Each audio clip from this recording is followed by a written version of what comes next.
कांग्रेस के एक बड़े नेता जम्मू कश्मीर के पूर्व सीएम गुलाम नबी आज़ाद ने एक सवाल पर चुप्पी जो है वो तोड़ दी है। लगातार ये कयास लगाए जा रहे हैं और लगाए जा रहे थे कि क्या गुलाम नबी आज़ाद जम्मू कश्मीर के अंदर अपनी एक नई पार्टी का ऐलान करेंगे, क्योंकि जिस तरीके से जो भी लोग जो भी नेता कांग्रेस पार्टी से नाराज चल रहे हैं, पार्टी नेतृत्व से नाराज चल रहे हैं, उनमें ये कयास लगाए जा रहे थे कि वह सभी लोग जो हैं वो अपनी अपनी पार्टीज बनाएंगे। क्योंकि पंजाब में इसका जीता जागते उदाहरण जो है वो कैप्टन अमरिंदर सिंह जो है उन्होंने दिया, जब उन्होंने इस्तीफा दिया अपने सीएम पद से और उन्होंने ऐलान कर दिया, जब उनकी मुलाकात प्रधानमंत्री से हुई, होम मिनिस्टर से हुई, तब कयास लगाया जब वो भारतीय जनता पार्टी में शामिल होंगे। लेकिन उन्होंने सारे अटकलों को खारिज करते हुए कहा कि नहीं, मैं अपनी अलग पार्टी बनाऊंगा।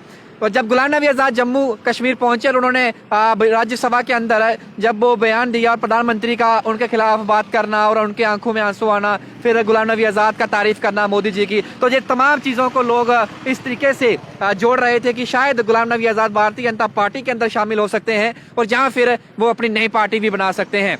लेकिन कल की अगर बात करूं तो कल कांग्रेस के असंतुष्ट नेताओं के समूह G23 में जो शामिल गुलाम नबी आज़ाद हैं, उन्होंने नई पार्टी बनाने की अटकलों पर चुप्पी जो है वो तोड़ दी है। कांग्रेस नेतृत्व के खिलाफ बागी तेवर अपनाने वाले पार्टी के दिग्गज नेता गुलाम नबी आज़ाद ने कहा है कि उनका जम्मू कश्मीर में एक नई पार्टी बनाने का कोई इरादा नहीं है। हालांकि उन्होंने इशारों में ये जरूर कहा है कि राजनीति में कब क्या हो जाए ये कोई नहीं जानता और ये तय नहीं होता।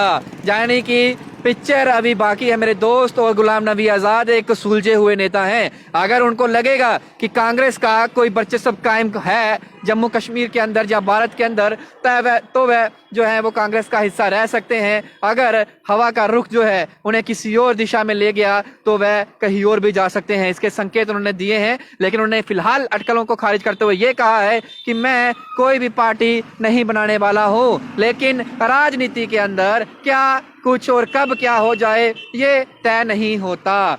और इसके अलावा अगर बात करूं तो एनडीटीवी से बातचीत करते हुए गुलाम नबी आज़ाद ने कहा है कि मेरी पार्टी बनाने की फिलहाल कोई मंशा नहीं है, मगर राजनीति में कुछ कहाँ नहीं जा सकता। नई पार्टी बनाने के सवाल पर आज़ाद ने यह भी कहा है कि नहीं ऐसा कुछ नहीं है। पिछले 2 सालों में नेतृत्व और कश्मीर लोगों के बीच संपर्क टूट सा गया है। जब 5 अगस्त 2019 को अनुच्छेद 370 हटाने के साथ राज्य का दर्जा खत्म कर दिया गया था, पूरे स्टेट के अंदर राजनीतिक गतिविधियां ठप हो गई थी। हमारे लोग जेल भेजे गए और जेल के बाहर भी जो लोग थे उन्होंने भी राजनीतिक गतिविधियों की अनुमति नहीं दी जा रही थी। इसलिए मैंने सबको जगाने का काम जो था वो किया था और ये साफ तौर पे कहा है। और आज़ाद ने यह भी कहा है कि मेरे लिए सभी कांग्रेसी हैं, मगर जब मैं जम्मू और कश्मीर में आता हूं तो मैं केवल कांग्रेस की यहाँ एक तबके की बात नहीं करता हूं। जम्मू कश्मीर प्रदेश कांग्रेस अध्यक्ष साथ में किसी बैठक में शामिल नहीं होने के सवाल पर उन्होंने कहा कि कुछ लोगों को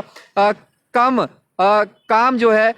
काम करने की आदत होती है, मुझे ज़्यादा काम करने की आदत है। मैं कछुए की चाल नहीं चल सकता, मैं तेज गति से चलता हूं। एक दिन में 16 बैठकें करने का भी रिकॉर्ड जो है वो मेरे पास है। गुलाम नबी आज़ाद ने कांग्रेस के मौजूद नेतृत्व पर सवाल खड़े किए और कहा कि इंदिरा गांधी और राजीव गांधी के समय हमें गलत होने पर सवाल उठाने की आज़ादी थी।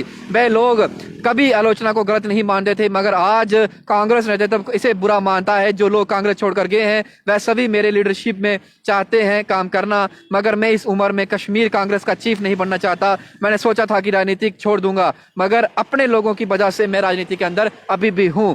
बता दूं कि हाल ही में जम्मू कश्मीर कांग्रेस में गुलाम नबी आज़ाद में करीब 20 वफादारों ने पिछले 2 हफ्तों में अपनी पार्टी के पदों से इस्तीफा दे दिया है। उन्होंने अपने त्याग पत्रों को नेताओं और में गुलाम अहमद मीर को राज्य इकाई के प्रमुख के पद से हटाने सहित कांग्रेस में व्यापक बदलाव के बारे में सवाल उठाया था। वही कांग्रेस के वरिष्ठ नेता और जम्मू कश्मीर के पूर्व मुख्यमंत्री गुलाम नबी आज़ाद ने 2024 लोकसभा चुनावों में कांग्रेस पार्टी की जीत की संभावना को खारिज कर दिया था। और 2 खेमों में कांग्रेस बढ़ती हुई नजर आ रही है। एक की अगर बात करूं तो जीए मीर का खेमा, दूसरा खेमा गुलाम नबी आज़ाद का। क्या कांग्रेस 2 फाड़ होगी? क्या कांग्रेस जो है उसका नेतृत्व जो है गुलाम नबी आजाद जी के हाथों में आएगा? क्या जीए मीर से उनकी जो लीडरशिप है, जो उन्हें प्रेसिडेंटशिप दी गई है, क्या उनसे वापस ले लेगा जो सेंटर में बैठा हुआ कांग्रेस का नेतृत्व है? कुछ बहुत बड़े सवाल हैं जिनका जवाब तो वक्त देगा, लेकिन एक सुलझे हुए नेता का वर्चस्व और एक सुलझे हुए नेता का व्यक्तित्व आता है कि वो किस तरीके से सवालों का जवाब जो है वो देता है।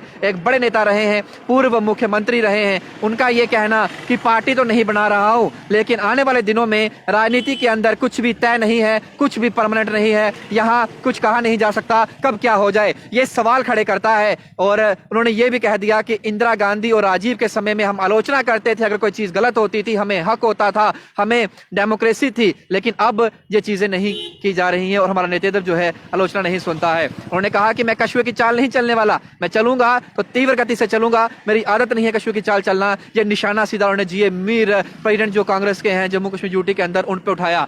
आप कांग्रेस के इन दो जो खेमे हैं इनको किस तरीके से देखते हैं? क्या कांग्रेस में वाकई ही अगर जम्मू कश्मीर के हालात सुधारने हैं तो क्या एक बार फिर से कमान जो है वो गुलाम नबी आजाद जी के हाथों में सौंपेगा नेतृत्व? आपको क्या लगता है? आप अपनी रेकमेंड बॉक्स में रखिएगा। बाकी तमाम वीडियोस के लिए बने रही बाहु एक्सप्रेस पर अदर डोगरा के साथ शुभम लंगे, बाहु एक्सप्रेस के लिए जय हिंद।